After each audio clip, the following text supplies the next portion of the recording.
जय हिंद। आप सभी का स्वागत है आपके अपने YouTube channel SS online solution में। मैं हूं सिराज। आइए बिहार बोर्ड के मैथ फर्स्ट चैप्टर स्टार्ट करते हैं, जो बिहार बोर्ड 2023 में हम लोग एग्जाम देंगे। न्यू बैच स्टार्ट करते हैं 1 से। पहला चैप्टर है कि वास्तविक संख्या, जिसे अंग्रेजी में कहते हैं रियल नंबर। क्या कहते हैं उसे अंग्रेजी में? Real number. वास्तविक का पूरा थ्योरी बेसिक समझेंगे हम लोग, ठीक है? पूरा बेसिक चलेगा। इसमें हम समझेंगे कि प्राकृत संख्या, ये तो भैया 9th क्लास का, 9th और 10th क्लास के, 9th से नीचे क्लास का है, ठीक है? तो इसमें भी हम एक बार रिवाइज मार देते हैं, ठीक है? ज़्यादा इस पर टाइम नहीं लेंगे, बस एक बार रिवाइज करते हैं। प्राकृत संख्या, प्राकृत संख्या को अंग्रेजी में क्या कहते हैं हम लोग? Natural number. इसको कहते हैं नेचुरल नंबर। प्राकृत संख्या किसे कहते हैं? एक बात बताइए आप लोग कि किसी से अगर किसी को कहिएगा गिनती गिनने के लिए, वो सबसे पहले कहाँ से स्टार्ट करेगा? कहेगा 1 2 3। किसी को गिनती सुनाओ 1 2 3, डायरेक्ट किस जो अचानक 1 से स्पीड करे, किसी को आप कहिए गिनती सुनाओ, क्या वो 0 से स्टार्ट करता है? नहीं करता। कहां से स्टार्ट करता है? वो 1 2 से स्टार्ट करता है। चाहे किसी को देखिएगा कांटा चुभ जाए तो क्या कहता? ओह, क्या वो सोच के रखता है कि कहेंगे ओह? नहीं रखता ऐसा। इसीलिए जो अचानक निकल जाए ना, उसी को प्राकृतिक बात कहेंगे। तो इसीलिए यहाँ का कहेगा वो, जैसे किसी को कहिएगा गिनती करने के लिए तो क्या करेगा? 1 2 3 4 5 6 7, मतलब जो स्टार्ट हो, जो अचानक निकल जाए, उसी को हम लोग क्या कहते हैं? प्राकृत संख्या। इसी को नेचुरल नंबर कहते हैं। तो 1 2 3 4 5 6 यानी 1 से स्टार्ट हो, इसी को कहा जाता है गिनती की संख्या को प्राकृत संख्या कहते हैं, ठीक है? अगला देखिए पूर्ण संख्या। पूर्ण संख्या को क्या कहा जाता है? Whole number. अब भैया पूर्ण संख्या कहा तो देखिए 1 1 2 3 तो हो गया, लेकिन उससे पता चला कि ओहो 0 भी था यार। तो 1 से पहले मतलब 1 से पहले भी एगो दुनिया था, का था वो था 0। मतलब एगो अंडा गिर गया। अंडा जैसे गिरा तो अब बताइए 9 तक तो लिख लेते हम, लेकिन 10 लिखने के लिए हमको 0 चाहिए था। तो 0 जैसे आ गया ना, तो ये पूर्ण संख्या हो गया। क्या हो गया? ये पूरा हो गया संख्या, ठीक है? तो ये होल नंबर, इसी को कहते हैं हम लोग पूर्ण संख्या, ठीक है? अब देखिए यहाँ लिखे हैं पूर्णांक। क्या लिखे भैया? पूर्णांक। पूर्णांक को अंग्रेजी में इंटीजर कहा जाता है। क्या कहा जाता है? INTER, इंटीजर, ठीक है? संख्या का तो भैया सब जानते हैं, हड़प्पा सभ्यता से नंबर होता है, ठीक है? अब देखो इंटीजर क्या। एक बात बताइए, एक दुकानदार था, इसको बहुत सिंपल से याद रखिएगा। एक दुकानदार था, वो क्या किया? उधारी दिया। किसी को दिया उधारी 4 रुपया का, तो लिखा 4 रुपया दिया। 4 रुपया दिए मतलब 4 टका उधारी दिया। फिर किसी के पास उधारी 4 रुपया था, वो 4 रुपया इसको लौटा दिया, तो ये क्या लिखेगा? लिखबे करेगा ना 4 रुपया दिए। कौन दिया? ये राम दिया 4 टका, इसको राम दिया है। लेकिन ये उधारी किसी को दिया? श्याम को दे दिया 4 रुपये का बिस्कुट, 4 टका का पहले देल था तो ही दिया। अब इस शाम में बोरिया बिस्तर लेके हिसाब जोता पोता लेके बैठा, तो इसको लगता है अरे 4 रुपया कौन दिया हमको? हम दिए उसको कि वो दिया हमको? अब लो, ये 4 रुपया हम दिए उसको कि वो दिया हमको? ये कंफ्यूज होता है लोग, ठीक है? तो इसीलिए इससे पहले क्या किया? वो एगो दिमाग लगाया, रुक ससुरा 4 टका हम दिए इसीलिए माइनस, 4 रुपया हम दिए किसी को इसलिए क्या लगा दिया यहाँ? माइनस। 4 टका हम लिए इसीलिए यहाँ क्या? प्लस। तभी एक दुनिया का निर्माण हो गया। क्या भैया हो? तो पहले 1 से हुआ तो प्राकृत, उसके बाद एगो 0 हो गया तो क्या हो गया? पूर्ण, उसके बाद -1, यानी 1 टका प्लस में 1 टका माइनस। अब कंफ्यूज नहीं होगा वो, ठीक है? उसको पता रहेगा कि माइनस 4 टका मतलब हम उसको दिए हैं, प्लस 4 टका मतलब वो हमको दिया है, ठीक है? तभी हो गया किसका निर्माण भैया? पूर्ण संख्या, पूर्णांक का निर्माण। पूर्णांक को अंग्रेजी में इंटीजर कहा जाता है, ठीक है? और आगे देखते हैं परिमेय संख्या क्या होता है। परिमेय संख्या जिसे P/Q के रूप में लिख सकते हैं, परिमेय संख्या कहलाता है। परिमेय संख्या को अंग्रेजी में क्या कहा जाता है? Rational number. रेशनल नंबर कहते हैं हम लोग, ठीक है? अब परिमेय संख्या बात आई, ध्यान रखिएगा एक बात आपको कि पाई एक अपरिमेय संख्या है। पाई क्या है? अपरिमेय संख्या। लेकिन पाई का वैल्यू 22/7 यह एक परिमेय संख्या है। बिहार बोर्ड 2022 में इस बार पूछा गया है कि 22/7 परिमेय है कि अपरिमेय। बहुत बच्चा तो भैया अपरिमेय लगा दिया, जबकि ये एक परिमेय संख्या है। याद रखिएगा कि पाई अपरिमेय है, पाई अपरिमेय है, लेकिन 22/7 एक परिमेय संख्या है। और रूट के अंदर जोड़ है, जैसे रूट के अंदर 3, तो ये एक अपरिमेय संख्या है। जिसको हम P/Q के रूप में नहीं लिख सकते हैं, उसी संख्या को हम लोग क्या कहते हैं भैया? तो अपरिमेय संख्या कहते हैं। परिमेय संख्या, उसी को संख्या को हम लोग क्या कहते हैं? परिमेय संख्या कहते हैं, ठीक है? अब बात आई कि अपरिमेय संख्या क्या होता है। जो परिमेय संख्या है तो है, जो परिमेय संख्या नहीं है वही अपरिमेय संख्या हो गया, और जो अपरिमेय संख्या वो परिमेय संख्या नहीं है, और जो परिमेय संख्या वो अपरिमेय संख्या नहीं है। ठीक है, जो परिमेय संख्या है वो अपरिमेय नहीं है, जो अपरिमेय वो परिमेय नहीं है। सिंपल समझ लीजिए आप। एक बात बचिए, जिस संख्या को हम पी बाई क्यू के रूप में नहीं लिखेंगे ना उसी को अपरिमेय कहेंगे। अपरिमेय का अंग्रेजी क्या होता है, देखिए रेशनल होता है ना, तो आप लिख लीजिए रेशनल, RATIONAL, इसमें लगा दीजिए I और R, हो गया इरेशनल नंबर, बस सिंपल। तो जैसे का एक बात बता दूं, √3 का है, √3 सर जी परिमेय नहीं है। अगर ये परिमेय नहीं है तो ये क्या हो गया, अपरिमेय होगा, जाहिर सी बात। तो ये कैटेगरी बांटा गया यहाँ, एक परिमेय और एक अपरिमेय। तो भैया तू यदि परिमेय नहीं है, कहता हम परिमेय नहीं है, कहता परिमेय हम नहीं है, तो ये परिमेय नहीं है तो ये क्या है, अपरिमेय है। ठीक है, अब देखिए वास्तविक संख्या, वास्तविक संख्या इस चैप्टर हम लोग पढ़ेंगे क्लास 10th का। तो वास्तविक संख्या को ही कहते हैं हम लोग रियल नंबर। क्या कहते हैं इसको, रियल, NUMBER, रियल नंबर। ठीक बा, रियल नंबर आया तो रियल नंबर किसे कहते हैं भैया, तो याद रखिएगा ये सभी संख्या को ही रियल नंबर कहते हैं। एक रियल नंबर है, -1 रियल नंबर है, जीरो का, तो याद रखिएगा जीरो इंटीजर, सम इंटीजर है, सम पूर्णांक संख्या, सम पूर्णांक संख्या। ठीक है, और बात आई कि सर जी 2/3 तो परिमेय संख्या, क्या ये अपरिमेय संख्या है, नहीं है, लेकिन ये वास्तविक संख्या है, लेकिन ये वास्तविक संख्या है। ठीक है, मतलब दुनिया में जितने संख्या है सभी संख्या क्या है, वास्तविक संख्या। आपसे कोई पूछ दे कि वास्तविक संख्या क्या है, तो याद रखिएगा डायरेक्ट बताइएगा कि देखिए दुनिया में जितने चीज हैं, जितने संख्या हैं, दुनिया में जितने भी संख्या हैं सभी संख्या वास्तविक संख्या हैं। समझ गए, सभी संख्या क्या है भैया, वास्तविक संख्या। ठीक है, अब देखिए भैया गुण को अंग्रेजी में क्या कहते हैं, प्रॉपर्टीज। अब हम बात करते हैं कि वास्तविक, मेन चैप्टर आपका यही है। हम समझेंगे कि यूक्लिड विभाजन क्या है, उसके बाद यूक्लिड विभाजन परिमेय का क्या है, अंक गणित की आधारभूत संरचना, ये सब बारे में हम समझेंगे। ठीक है, यहाँ देखिए गुण, ये यूक्लिड का गुण बता रहे हैं, यूक्लिड विभाजन एल्गोरिथम, यूक्लिड विभाजन परिमेय का मतलब ये क्या है रे, तो ये भैया ज्यादा भारी बात नहीं है। देखिए हम लोग SCF निकालने का कितना विधि जानते हैं, एक को विधि जानते हैं कि SCF ऐसे निकाला जाता अभाज्य गुणनखंड विधि द्वारा। लेकिन यूक्लिड साहब जो थे ना, ये एक और नियम लगा दिया, किससे, भाग विधि द्वारा एक निकालने का, SCF निकालने का नियम जो लाया ना, उसी नियम का नाम रखा गया क्या, यूक्लिड विभाजन एल्गोरिथम। ठीक है, अंक गणित की आधारभूत परिमेय, ये भी वही है भैया, इसको भी हम लोग इसी विधि से निकालते हैं। ठीक है, अब इसमें देखिए अंतर, परिमेय क्या होता है, प्रमेय क्या होता है, प्रेमिका क्या होता है, ये मत समझिएगा कौन परिमेय का, उतना बात दिमाग ना लगाइएगा। ठीक है, ये जो है ना, ये खुद से जो निर्माण होता है ना भैया, उसी को परिमेय कहते हैं, और जो दूसरे के मदद से बनाए ना उसको परिमेयिका कहते हैं। समझ गए, जो खुद से निर्माण हो, खुद क्या करो, किसी से सपोर्ट नहीं लेगा, किसी से सपोर्ट नहीं लेगा, उसको परिमेय कहते हैं, परिमेय कहते हैं। और जो दूसरे के मदद से बनाए, दूसरे जो किसी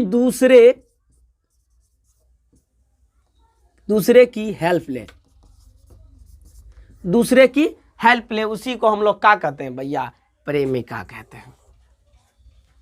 क्लियर, जो खुद से बने, मतलब जो मान लो कि कोई नियम है, उस नियम को किसी नियम के माध्यम से नहीं बनाया, खुद से। एक बात बताइए, कोरोना का जैसे दवा बनता है, तो कोरोना का दवा बनाने के लिए कैसे एक के बार में हाँ रेडी हो गया कोरोना का दवा, नहीं ऐसा हुआ, वो प्रैक्टिकल किया कि इससे थोड़ा मिलाओ, केमिकल थोड़ा मिलाओ, केमिकल, मतलब 2-4 गो केमिकल के मदद से जो तैयार होता है ना, उसी को क्या कहते हैं हम लोग, परिमेयिका कहते हैं। जो किसी मटेरियल को मिला के नहीं, डायरेक्ट किसी न किसी के मदद से नहीं, अपना एक नया चीज आविष्कार हो गया, वो किसी से मदद नहीं लिया, उसी को हम लोग क्या कहते हैं भैया, परिमेय कहते हैं। ठीक है, इतना दूर में सब कुछ क्लियर हो गया ना। हाँ, तो चलिए फिर से नेक्स्ट में देखते हैं, नेक्स्ट स्लाइड में। तो देखिए मैं नेक्स्ट स्लाइड में क्या होला तो हम बता रहे हैं यूक्लिड विभाजन परिमेय। भैया यूक्लिड जो था ना ये एक गणितज्ञ था। यूक्लिड क्या, जैसे देखिए कोई चीज का आविष्कार कोई करता ना तो उसका नाम लग जाता है। जैसे न्यूटन का लॉ जानते हैं, तो न्यूटन बाबा ने इसका आविष्कार किया था, न्यूटन, इसीलिए उसको न्यूटन का लॉ कहते हैं, न्यूटन नियम कहते हैं। उसी तरह इस नियम का आविष्कार यूक्लिड ने किया था, इसीलिए इसे हम लोग क्या कहते हैं, यूक्लिड कहते हैं। ठीक है, अब देखिए ये एक कौन था, ये एक गणितज्ञ था जो गणित अच्छा जानता था, गणित के ज्ञानिक जिसे कहते हैं हम लोग। अब देखिए विभाजन, मतलब विभाजन आप सब लोग जानते हैं कि क्या भैया, भाग, विभाजन मानी क्या, भाग। ई तो परिमेय का सब आदमी जानते हैं का कि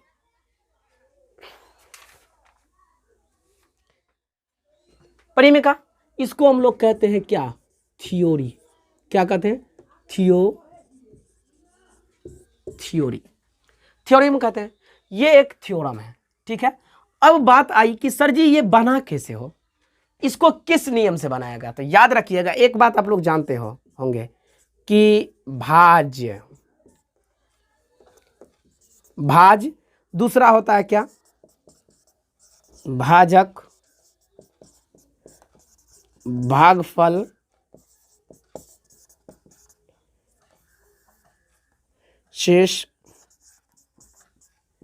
शेषफल।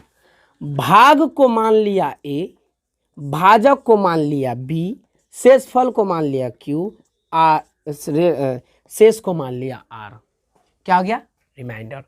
ठीक है, अब देखिए आप लोग सभी जानते हैं का कि बिचवा में होला का, तब भाज्य, यहाँ का होगा भाजक, यहाँ क्या होगा भागफल, और नीचेवे में होगा भैया शेषफल।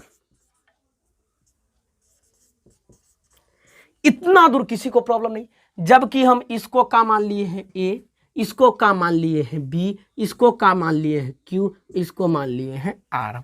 ठीक है, अब देखिए हमको ये भाज्य ज्ञात करने के लिए क्या होता है, आपने पहला क्लास में सीखा होगा कि भैया भाज्य इक्वल टू भागफल गुना भाजक प्लस में हो शेषफल। ये तो सीखे होंगे। भाज्य को क्या कहते हैं ए, बराबर भागफल को क्या कहते हैं क्यू, और गुना ये क्या हो जाएगा बी, अब प्लस में क्या आर। यहां तक किसी को प्रॉब्लम नहीं होगा। आई होप कि यहां तक सब अच्छा से समझ गए होंगे। अब देखिए इस टर्म को हम लाते हैं कहां, यहाँ ए बराबर, देखिए क्यू को बी से गुना कीजिए, चाहे बी को सिंपल अच्छा लगने के लिए बी और क्यू, आप प्लस में क्या आर। ये हो गया आपका तैयार फार्मूला। इसी फार्मूला से हम आगे सॉल्व करेंगे। ठीक है, अब ध्यान दीजिए, अब इसमें क्या दिमाग लगाने वाली बात है, इसी नियम का प्रयोग करके जो हम लोग तैयार करते हैं ना, उसी को हम लोग कहते हैं यूक्लिड विभाजन एल्गोरिथम परिमेय। उसी को क्या कहते हैं हम लोग, यूक्लिड विभाजन परिमेय। ठीक है, तो अब देखिए इसमें बड़ी सिंपल क्वेश्चन है, यहाँ कुछ हार्ड नहीं है। अब यहाँ आप लोग क्या समझ लीजिए कि HCF क्या होता है। HCF का मतलब देखिए, H से हो गया भैया हाईएस्ट, C से हो गया आपका क्या COMMON कॉमन, F से हो गया क्या आपका फैक्टर। ठीक है, हाईएस्ट कॉमन फैक्टर। हाईएस्ट मानी क्या, हाईएस्ट मानी सबसे बड़ा, हाईएस्ट नहीं कहता हाईएस्ट नंबर से पास किया, हाईएस्ट तो सबसे बड़ा। कॉमन मानी क्या, साझा, चाहे कॉमन। देखिए कि लड़का और लड़की में क्या कॉमन है, आंख कॉमन है, बाल कॉमन है, नहीं रहता है बाल सब में, सभी में रहता है। तो कॉमन इसी को कहते हैं हम लोग कि जो तुम में हो वो मुझ में भी है।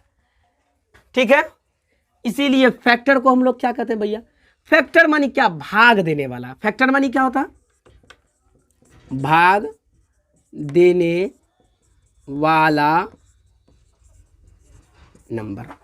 ठीक बा, इतना दूर बस। इसी को हम लोग कहते हैं SCF। एस से highest common factor, highest common factor. SCF ज्ञात करने के लिए एक नया नियम का आविष्कार किया, भाग विधि। इसी विधि को हम लोग कहते हैं यूक्लिड विभाजन प्रेमिका। ठीक है, यहां तक किसी को प्रॉब्लम है? किसी को प्रॉब्लम नहीं है कि A बराबर BQ प्लस में भैया R। अब इससे एक सवाल बन जाता ऑब्जेक्टिव 1 नंबर वाला कि आपसे पूछ देगा कि निम्न विकल्प में से कौन विकल्प सही है। तो विकल्प भैया आप समझ में नहीं आता है कि विकल्प क्या दे रहे हैं सर आप। तो विकल्प में ये कह रहा हूं कि एक बात बताइए आप हमको कि अगर हम 2 से 9 में भाग लगाते हैं तो क्या हो गया? 2 चौके 8, 1। ये जो शेषफल है, ये शेषफल कैसे, ध्यान दीजिए, शेषफल को हम कहते हैं R। मान लिया R, बीच में R रख दिए। अब ये कहां तक संभव हो सकता है इसका? ये चाहे तो 0 हो सकता है, चाहे 0 से बड़ा हो सकता है, क्या 0 से छोटा हो सकता है? चाहे ये 0 हो सकता है, चाहे 0 से बड़ा हो सकता है, क्या 0 से ये छोटा होगा? शेष ये माइनस में जा सकता है? नहीं जाएगा ना। हम यहां क्या लिखेंगे? 0 से बड़ा, 0 से बड़ा या बराबर। मतलब क्या कि अगर आप हमको सर जी 10 में अगर हमको कहिएगा 5 से भागा लगाने के लिए, 5 दूनी 10, आपका शेषफल क्या आएगा? 0। क्या 0 से कभी छोटा आएगा? क्या हम इसको ऐसे लिख सकते हैं 5 तिया 15 माइनस 5? ये गलत है भाई। आपका क्या आएगा? 0 से बड़ा आएगा, 0 के बराबर आ सकता है, लेकिन शेषफल कभी 0 से छोटका नहीं होगा। ठीक है, इसीलिए हम लिखेंगे यहाँ 0 से बड़ा, 0 से बड़ा या बराबर संभव है, लेकिन छोटा संभव नहीं है। और ध्यान दीजिए, ये जो 1 है, ये 1, ये B से छोटा है कि बड़ा है? तो भैया B से छोटे न रहेगा। एक बात बताइए, 4 से भाग लगाने के लिए 5 में दीजिएगा तो देखिए तो बड़ा है, कहेगा रुक, ज्यादा बुद्धियार बनता है, इसको काटेगा, कट अबले बराबर। ध्यान दीजिए एगो बात और पर, छह बहुत फुदक रहा था 5 के पास। हम तो तुमसे बड़का हैं, फरिया लो का फरियाता, तो का बहुत फुदकता, रुक 5 कहीं 5 ले, आप फुदक, तो क्या हो गया? ये देखिए तो छोटका हो गया कि नहीं? 5 से हमेशा ही छोटके रहेगा यार शेषफल, इसीलिए 5 से छोटका शेषफल, इसीलिए आर जो है ना B से बउआ छोट रहेगा। ये जिधर मुंह करके खुलल रहेगा ना उधर बड़का होता है, जिधर बंद रहता है उधर का होता है? वो छोटका होता है। तो देखिए इधर मुंह खोले हुआ है तो ई बड़का ई छोटका, इधर वाला जो रहेगा बड़ा, इधर वाला जो रहेगा सब छोटा हो जाएगा। ठीक है, आपको इससे एक प्रश्न पूछेगा इसलिए मैं बता दिया, इसको नोट कर लीजिए। ठीक, आज इस वीडियो में हम लोगों ने थ्योरी सीखा और अगली वीडियो में अब प्रश्न संख्या 1 से स्टार्ट करेंगे। ठीक, तब तक के लिए जय हिंद, फिर मिलते हैं नेक्स्ट वीडियो में।